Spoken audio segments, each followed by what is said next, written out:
We're going to start talking about our captain, our talisman, the main man, which is Son Heung-min. And it just drives me absolutely mad when every season we hear it. We've heard it this season, we heard it last season, the season before. He's washed, he's finished, he's over the hill, he's this, he's that. And they're talking about Sonny.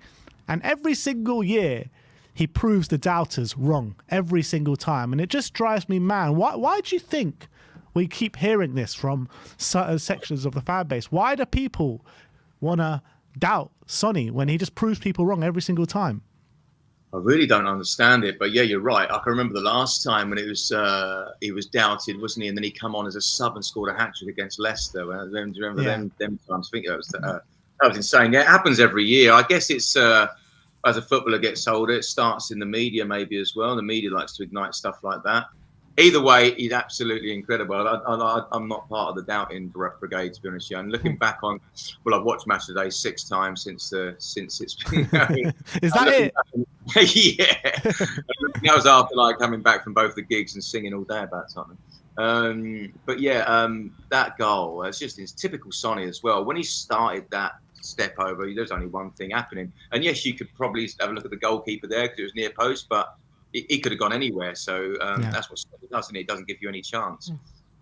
But he was looking a lot fresher, wasn't he? On this occasion, he looked a lot sharper, and I think that 2-week break really helped him, didn't it? Because look, as much as I think he's been in general performing quite well this season, you could see he was struggling with a few injury problems before. Obviously, when that Karabag game, he was holding his thigh a bit, and maybe he was losing. He didn't have that kind of explosiveness that we saw in the West Ham game, and maybe having that 2-week break or a bit longer, because obviously if there was a few weeks before that he was out anyway.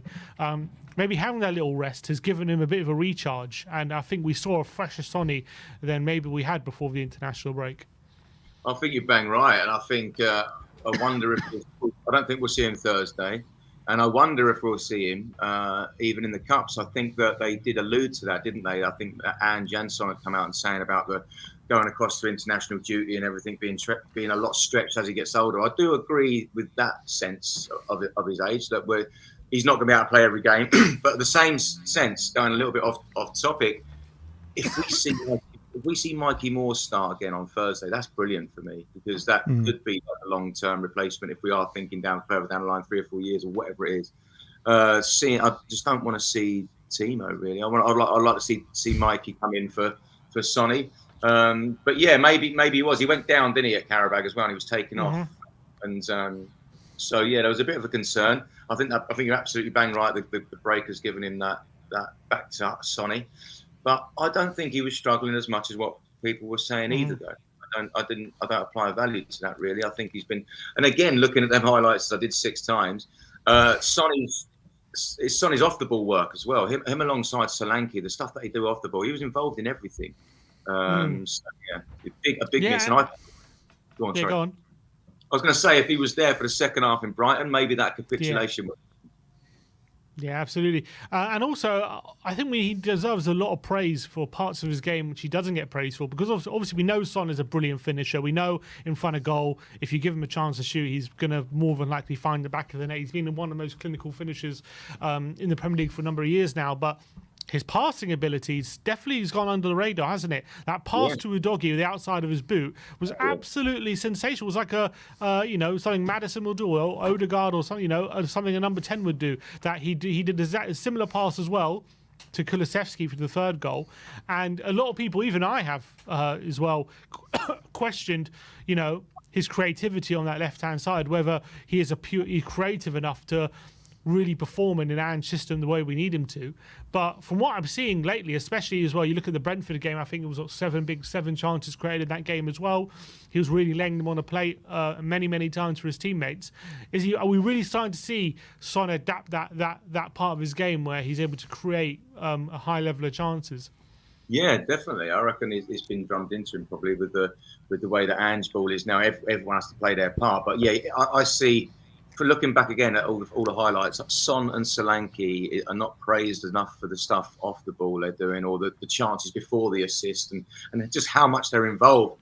is quite incredible for me. Like I love to see that. Even obviously the own goal coming from Sonny as well. With it was his shot. But yeah, he's involved in everything, and it was a real captain's performance. But yeah, I'm not part of this Sonny is washed up scenario. I really don't understand that. I mean, he takes really good care of himself. I think he just needs to maybe not be playing every game. He needs to watch what games he plays at this age, which is what we can do. We can save him for the Premier League and maybe the knockouts of Europa. Yeah, I mean, just to give you an example of these people that, I mean, I was here doing the watch long for the West Ham game. I was gutting not to be in the stadium, but in the first half, my whole chat was filled with Sonny's finish, Sonny's playing rubbish, Sonny's this, Sonny's that. And I'm sitting there being like, Sonny has literally been one of our best players in this first half, alongside Kulusevski. And then the second half comes, and he obviously had his hand in 3 of the goals. And then all my chat was like, Sonny's amazing, and Sonny's... I was like, the biggest flip-flops in history. And I'm looking at it and looking at the stats. 5 goal contributions in 6 Premier League games this season. Yeah. Last season, he got 27 goal contributions in 35 games. I mean, how can anyone call this guy washed is beyond belief, man. I think this guy's a phenomenon. I still think he's our best player, and long may it continue, because like you say, I think he takes really good care of himself, and we just need to manage his minutes. And if we do that, we're going to be seeing a top Sonny for quite some time still, I think. I still think that we need to give him a new contract, not just the trigger. I think we need to extend it by 2 years at least, because I still think he's got a lot more to give. Yeah, and you also got to remember, like I think you alluded to it earlier, where he's adapted his game, hasn't he? He's lost his partnership with Kane that he was used to for so many years, and he's gone on and adapted. That's not easy. We think that's easy, but he's got to completely change his game again, because he's losing the one focal point that he's had for so many years. That's all completely changed. And another manager's come in and playing a completely different way, and he's still doing what he's doing. He's still pulling up these figures. So yeah, I'm definitely in the for Son camp. Yeah, and it's just so great when he's in full flight like he was on Saturday, isn't it? It's just a sight to behold. There are very few players that get you off your seat like that than like Sonny can. There's a big difference between, and I don't want to sort of keep putting this guy out, but there's a big difference between seeing Sonny in that position and Werner in that position. And although Werner's faster, it means nothing if the ball don't go in the net. And as soon as that first step over happened, I thought this is definitely a goal. Yeah, no doubt in my mind. Yeah. And just the stats, the numbers behind Sonny are just incredible. You know, in the top 20 now of goals of all time in the Premier League, in the top 10 for goal contributions for one club. Like I said, just gone ahead of Shearer this weekend. So, I mean, the guy's a phenomenon. He's a Premier League legend, and the stats back it up. And hopefully, we can give him that trophy that he thoroughly deserves by the end of his Spurs career.